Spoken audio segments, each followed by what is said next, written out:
ارے بھائی پھر جلدی کو دیر آپ کا کام تھا نا, کھڑے ہو کے تقریریں کرتے, وہ بلڈوز کرتے, تب بھی آپ بتاتے, سہولت کاری آپ کریں, الزام دیں میڈیا پہ, دوستوں پہ کہ جناب یہ بڑی جلدی کر رہی ہے. کل تو بڑا شور شرابہ ہوا نا, کل تو شور شرابہ سینٹ میں ہوا. نہیں, جب ترامیم شروع ہوئی وہ نکل گئے. ہاں نہیں, وہ انہوں نے ابسٹین کیا, لیکن اگر وہ رہتے بھی عامر بھائی تو وہ سوائے شور کرنے کے کیا کر سکتے تھے؟ ووٹنگ پروسیجر کو روک سکتے تھے؟ نہیں جی نہیں, آپ ہر پوائنٹ پہ, ہر کے اوپر کہ ہم اس کے اوپر بات کرنا چاہتے ہیں وہ نہ کرنے دیتے. آپ کا یہ ریکارڈ پہ آتا, آپ کی ترمیم کی منظوری میں تو کوئی چیز ریکارڈ پہ نہیں ہے.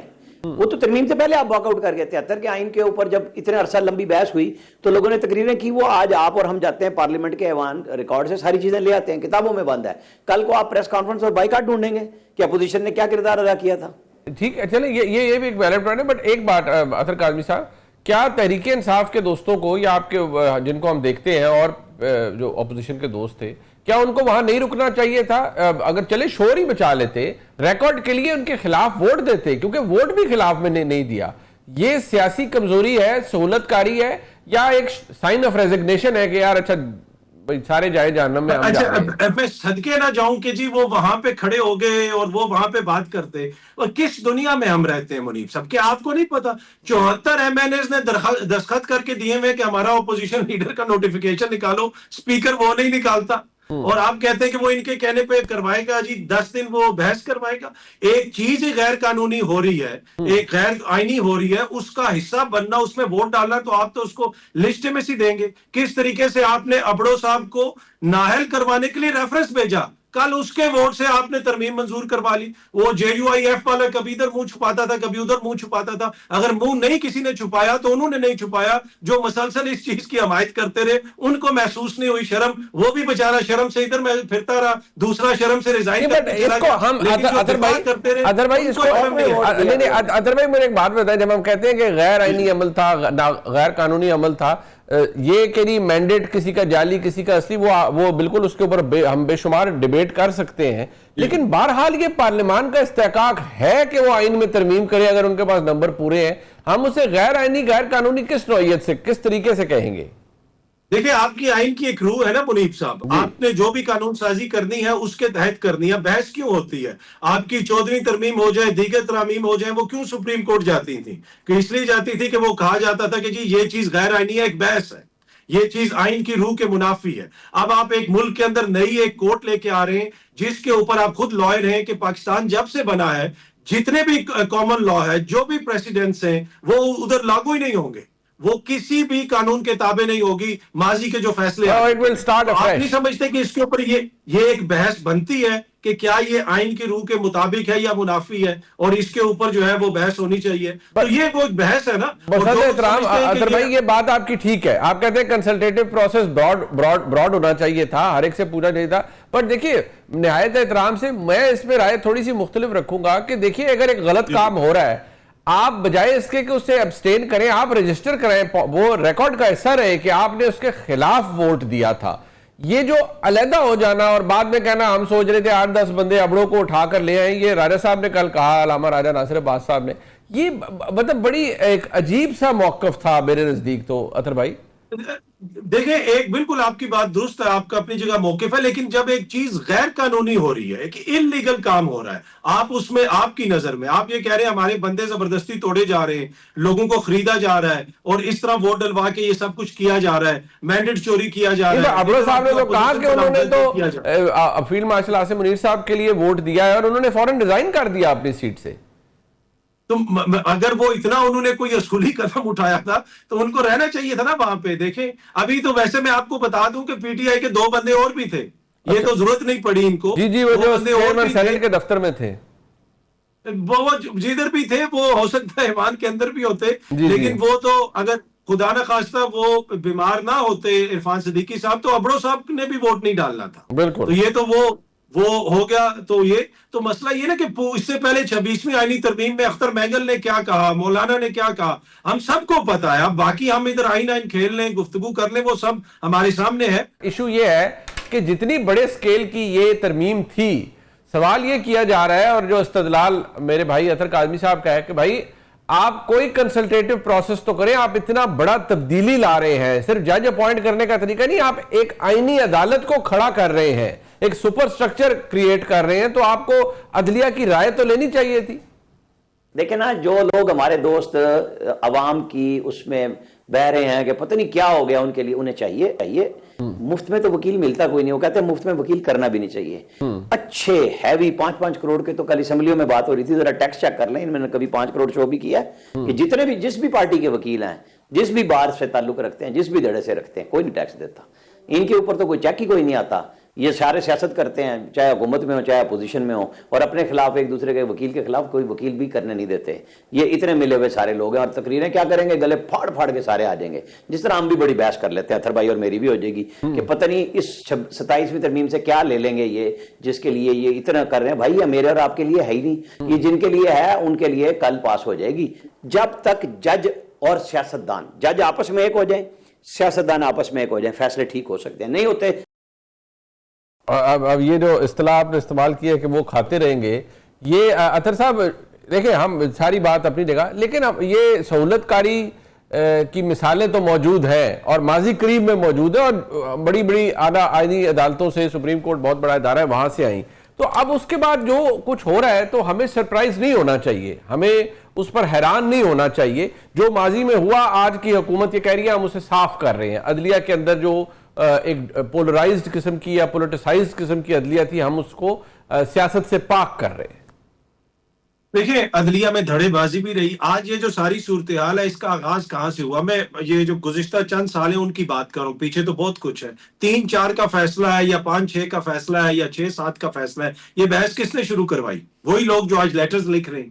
اگر اس وقت وہ فیصلہ دے دیتے, اس لیے کہ اس وقت وہ تھے قاضی صاحب کے دھڑے پہ تھے, تو اس وقت مسئلہ دوسرا تھا. اس ساری بحث کے اندر جو اصل چیز ہونی چاہیے کہ جو عام بندہ ہے اس کو کیا فائدہ. دیکھیں نا, عام بندہ میرا آپ جیسا, عامر صاحب جیسا, وہ جاتا ہے لوگ جوڈیشری میں, آج بھی وہاں پہ 22-25 لاکھ مقدمات پینڈنگ ہیں. کیا آپ سمجھتے ہیں کہ ان ترامیم کے نتیجے میں ادھر عام بندے کو انصاف سستا ملے گا؟ وہاں پہ ساری چیزیں حکومت تو یہ سمجھتی ہے کہ سستا ملے گا. کون سمجھتی ہے؟ حکومت تو یہ سمجھتی ہے کہ اس سے بہتری آئے گی نظام عدل میں. ہاں نہیں, حکومت والے بڑے سمجھدار ہیں, یہ اچھی بات ہے ان کی, لیکن عام بندہ وہ کہتے ہیں, رانا صاحب کہتے ہیں آپ کیوں گھلے جا رہے ہیں اس درد میں, آپ بڑے بڑے وکیلوں کو آپ بھی ہائر کریں اور کریں چیلنج. بس ٹھیک ہے, وہ وکیلوں کا شوق خان صاحب نے پورا کیا نا. اتنے بڑے بڑے وکیل اپنی جماعت میں رکھے تھے, سارے بار کونسلز کے بھی ہار گئے اور ساری چیزیں. مسئلہ یہ ہے کہ اطہر بھائی ایک منٹ روکوں گا. وہ جو وکیلوں کا شوق پورا کیا نا, یہ وکیل ہے ہمارے بھائی, اور بندے نو پھانسی لگی نا, انہیں کہا کنے پیسے دیتے سن, انہیں کہا جی 1 کروڑ روپے, انہیں کہا میں 1 لاکھ روپے جی بھی یہی کام کرا دینا سن. نہیں میری بات سنیں. ویسے اطہر بھائی ایک منٹ, آپ وکلا کی بات کر رہے ہیں, ابھی یہ صرف آپ ہمارے محترم جناب راجہ صاحب, سلمان راجہ صاحب, ان کی دعائی, وہ ترمیم اور وہ تو بعد کی چیزیں ہیں نا. آج ان کی جو میں سمجھتا ہوں ہیلپ لیسنس تھی, وہ نظر آ رہی تھی, اور وہ جو بات کر رہے تھے اس میں غلط نہیں ہے جو وہ کہہ رہے تھے کہ بھئی عدالتی حکم کیوں نہیں مانتے. وہ کیا کہہ رہے تھے ذرا سن لیجئے. ہر ہفتے ہم کورٹ کا آرڈر لے کر آتے ہیں, کون روک رہے تمہیں؟ اور اسلام آباد ہائی کورٹ بھی یہ سن لے, کسی عدالت نے اپنے احکامات کی اتنی بے توقیری نہیں کرائی. اسلام آباد ہائی کورٹ شامل ہے توہین عدالت میں. ہم نے 20 درخواستیں دی ہیں توہین عدالت, کسی ایک میں بھی واضح حکم نہیں دیا انہوں نے, کسی کو نہیں بلا کے سزا دی. پچھلے 7 مہینوں سے یہ ہو رہا ہے. عدالت کا حکم ہوتا ہے یا نہیں مانا جاتا, اور عدالت کچھ نہیں کرتی. اب یہ جتنی باتیں, میں پہلے مختصر اطہر صاحب آپ اس پہ کمنٹ کیجئے گا, مجھے اس پہ کوئی بات ناجائز نہیں لگی, اس لیے کہ بھئی وہ کہہ رہے ہیں عدالت کا حکم ہے, کوئی مانتا ہی نہیں ہماری بات. دیکھیں, یہی تو میں رو رہا ہوں. یہ جو راجہ صاحب کہہ رہے ہیں, یہ بنیادی طور پہ بے بسی آپ کو آئین کی نظر آ رہی ہے نا, کہ آئین کی عملداری کی حالت یہ ہوگی کہ ہائی کورٹ کیا بار بار حکم آتا ہے, لارجر بینچ کا حکم آیا, لیکن پولیس عمل درآمد نہیں کرتی. اور اس میں متعدد ایسے واقعات ہیں حالیہ دنوں میں یا اس سے مہینوں میں یا سالوں میں, جن کو آپ کوٹ کر سکتے ہیں. تو ایشو یہ ہے کہ جب آپ اس نہج پہ چیزیں پہنچا دیں گے, آپ اسٹیٹ کے ساتھ آپ کا کوئی بھی مسئلہ ہو, پولیس کے ساتھ, انکم ٹیکس والوں کے ساتھ, دیگر کے ساتھ, آپ جاتے کدھر ہیں؟ آپ ریمیڈی کہاں سے لیتے ہیں؟ عدالت سے. تو آپ نے تو سٹیزن کے لیے بالکل ہی یہاں پہ جینا محال کر دیا نا. طاقتور لوگوں کے لیے تو کوئی مسئلہ نہیں ہے. تو یہ وہ المیہ ہے جس کا اس وقت ہمیں سامنا ہے. اب لگتا ہے ایسے ہے کہ خدا نہ خواستہ انتظامیہ کا دل چاہتا ہے تو وہ فیصلہ مانتے ہیں, دل نہیں چاہتا تو وہ نہیں مانتے. کیا یہ ایک ایسی چیز ہے جو سسٹینیبل ہے؟ کیا ریاست ایسی ہونی چاہیے؟ یہ کوشچن ہے. راجہ صاحب کریں یا نہ کریں, ہم سب کو بھی کرنا چاہیے. بٹ یہ رانا صاحب آپ کو بھی ویسے سوال کرنا چاہیے. اور دیکھیں بات سنیں, وہ آج وہ رانے صاحب نے جو پوری بات کی انہوں نے کہا اسلام آباد ہائی کورٹ بھی شامل ہے اس میں کہ وہ فیصلہ سنا دیتے ہیں آرڈر نہیں دیتے اور اگر مل بھی جائے تو اس کو انفورس نہیں وہ کر پاتے. وہ کہتے ہیں ہم تو ان کی درخواستیں دائر کرتے رہتے ہیں, وہ دائر کرنے سے بیٹھے رہتے ہیں کیونکہ اوریجنل آرڈر نہیں ملتا. تو کیا یہ جو ترمیم ہوئی ہے اس سے یہ راجہ صاحب کی فرسٹریشن کم ہوگی, ان کی جو ہیلپ لیسنس ہے؟ وہ اکرم شیخ صاحب چونکہ آپ بھی وکیل ہیں نا, تو وہ کہتے ہوتے تھے قوت نافذہ فیصلہ کرتی ہے. تو قوت نافذہ کے ساتھ یہ پھر لڑے تو صحیح نا. یہ جو ادھر ادھر ملتے پھرتے ہیں, اس سے اچھا تھا فیصل فرید کو وکیل کر لیتے, وہ ملاقاتیں تو کرا دیتا تھا. خان صاحب سے فیصلہ کرا کے ان لوگوں نے کہ یہ دونوں بھائی بڑے ٹھیک نہیں ہیں, فواد چودھری اور فیصل فرید. اس کے بعد ملاقاتوں میں رل گئے نا. تو میں وہی بات آپ کو مثال بھی دے رہا تھا, پھر وکیل اچھا ہی کر لینا. اگر آپ کی پارٹی میں وکیل ٹھیک نہیں ہے تو فیسیں دے کے اچھے وکیل ڈھونڈ لیں, تاکہ یہ جو عدلیہ کی بے بسی نظر آ رہی ہے, یہ سپریم کورٹ کی بے بسی نظر نہیں آئی تھی جب انہوں نے پنجاب میں بلدیاتی ادارے بحال کیے تھے 19 میں, اور وہ ان کا ٹینیور ختم ہو گیا بلدیاتی اداروں کا. عمران خان صاحب جس وزیر اعلیٰ کی کرسی پہ جا کے شوق سے بیٹھا کرتے تھے, چاہے وہ بزدار ہوں یا پرویز الہی ہوں, وہ اس چیئر پہ بیٹھا کرتے تھے ٹیبل کے دوسری طرف, وہ سائیڈ والے صوفے پہ نہیں بیٹھتے تھے. ان کو شوق تھا وہاں کا, تو وہ انہوں نے ہونے دیا تھا. یہ سپریم کورٹ کا فیصلہ عمل درآمد, میں نے صرف ایک مثال دی ہے. یہ ہر دور میں یہی مثالیں ہیں. جب تک آپ ٹھیک نہیں کریں گے ہر دور میں ایسا ہی ہوگا.